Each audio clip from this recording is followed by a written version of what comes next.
ನಿಖರವಾಗಿ ಹಾಗೂ ನೈಜ ಸುದ್ದಿಗಳಿಗಾಗಿ ವೀಕ್ಷಿಸಿ ಸತ್ಯ ಸುದ್ದಿ.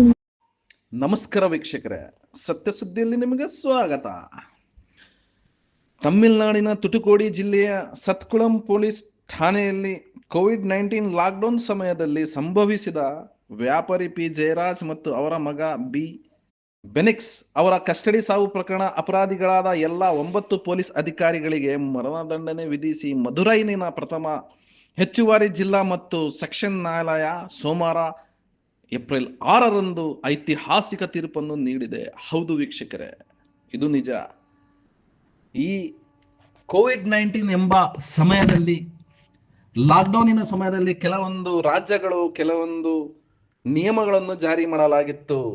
ಮನೆಗೆ ಗಡ ಬರಬೇಕು, ಗಡ ಅಂಗಡಿಯನ್ನು ಮುಚ್ಚಬೇಕು.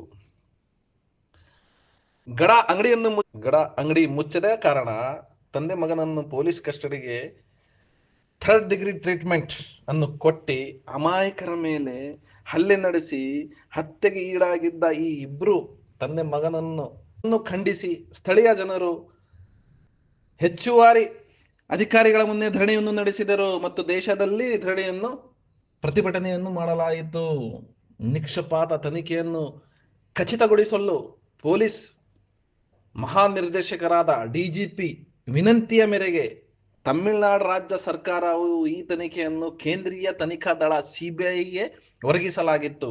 ಅಂದಿನ ಇನ್ಸ್ಪೆಕ್ಟರ್ ಆದ ಎಸ್ ಶ್ರೀಧರ್, ಸಬ್ ಇನ್ಸ್ಪೆಕ್ಟರ್ಗಳಾದ ಪಿ ರಘು ಗಣೇಶ್ ಮತ್ತು ಕೆ ಬಾಲಕೃಷ್ಣನ್, ಹೆಡ್ ಕಾನ್ಸ್ಟೇಬಲ್ಗಳಾದ ಎಸ್ ಮುರುಗನ್ ಮತ್ತು ಎಸ್ ಸ್ವಾಮಿ ದೊರೆ ಹಾಗೂ ಕಾನ್ಸ್ಟೇಬಲ್ಗಳಾದ M Muthuraj, S Chilladurai, X Thomas, Francis, S Vailu ಮತ್ತು ವಿಶೇಷ ಸಬ್ ಇನ್ಸ್ಪೆಕ್ಟರ್ಗಳಾದ ಪಾಲ್ ದೊರೆ ಅವರ ವಿರುದ್ಧ ಐಪಿಸಿ ಸೆಕ್ಷನ್ 203, 242, 201, 182, 193, 211, 218, 120 ಬಿ ಮತ್ತು 34ರ ಅಡಿಯಲ್ಲಿ ದೋಷಾಪೂರ್ವ ಹಣೆಪಟ್ಟಿಯನ್ನು ಸಿದ್ಧಪಡಿಸಲಾಗಿತ್ತು.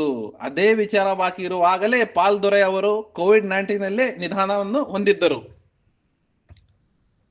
ಇಬ್ಬರು ಅಮಾಯಕರ ಮೇಲೆ ಪೊಲೀಸ್ ಕ್ರೂರವಾಗಿ ಹಲ್ಲೆ ನಡೆಸಿದ ಹತ್ಯೆ ಪ್ರಕರಣವನ್ನು ಮದ್ರಾಸ್ ಹೈಕೋರ್ಟ್ ಮದುರೈ ಪೀಠವು 9 ಪೊಲೀಸ್ ಅಧಿಕಾರಿಗಳಿಗೆ ಮರಣದಂಡನೆಯನ್ನು ವಿಧಿಸಲಾಗಿದೆ.